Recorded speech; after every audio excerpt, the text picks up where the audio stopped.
এখানকার গুরুত্বপূর্ণ যে শব্দার্থগুলো আমরা একটু এক নজরে দেখি।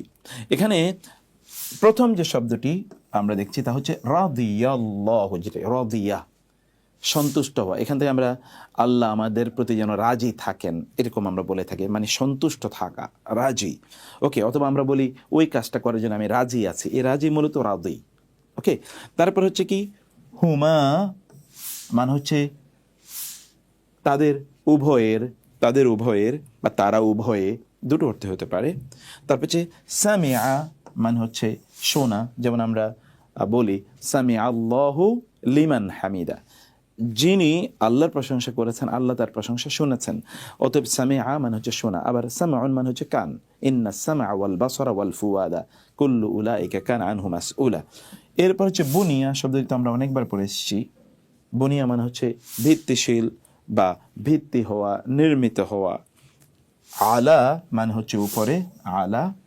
এরপর হচ্ছে খামসিন, খামসিন মানে হচ্ছে কি পাঁচ, খামসিন মানে কি পাঁচ, পাঁচের উপরে ইসলামের ভিত্তি রয়েছে, এই বিষয়টি আমরা এখানে দেখলাম। তারপরে যে শব্দগুলো এখানে, কিন্তু পুরো হাদিসের অর্থ আমরা বলছি না, যদি ধরুন বলি আমরা এখানে শাহাদাতি মানে হচ্ছে সাক্ষ্য দেয়া, আন যে, লা নেই, ইলাহা ইলাহ, ইল্লা ছাড়া আল্লাহ, আল্লাহ ছাড়া কোনো ইলাহ নেই, ওয়া এবং আন্না নিশ্চয়ই, মুহাম্মাদান মুহাম্মদ, রাসূলুল্লাহ আল্লাহ রাসূল, ওয়া এবং ইকামি কায়েম করা, as-সালাত সালাত, ওয়া এবং ইতাই প্রদান করা, az-যাকাত যাকাত প্রদান করা, ওয়া এবং হাজ্জিল বাইতি বাইতুল্লাহ হজ করা, ওয়া এবং, ওয়া মানে এবং বারবার দেখছেন, সওমি সিয়াম রাখা, রামাদানে সিয়াম রাখা। মানে অধিকাংশ শব্দগুলো কিন্তু আমাদের পরিচিত, এটা অপরিচিত কোনো শব্দ এখানে নাই।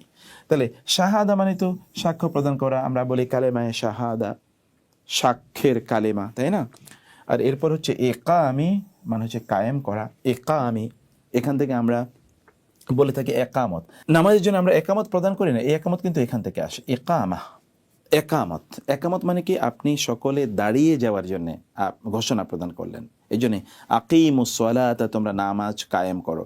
সেখান থেকে আমরা কিয়াম বলে থাকি, নামাজের মধ্যে যে কিয়াম, কিয়াম মানে দাঁড়ানো, এই কিয়াম কিন্তু নামাজের একটা অংশ। কিয়াম মানে এই এই এই শব্দ থেকে এখানে এসছে কিয়াম।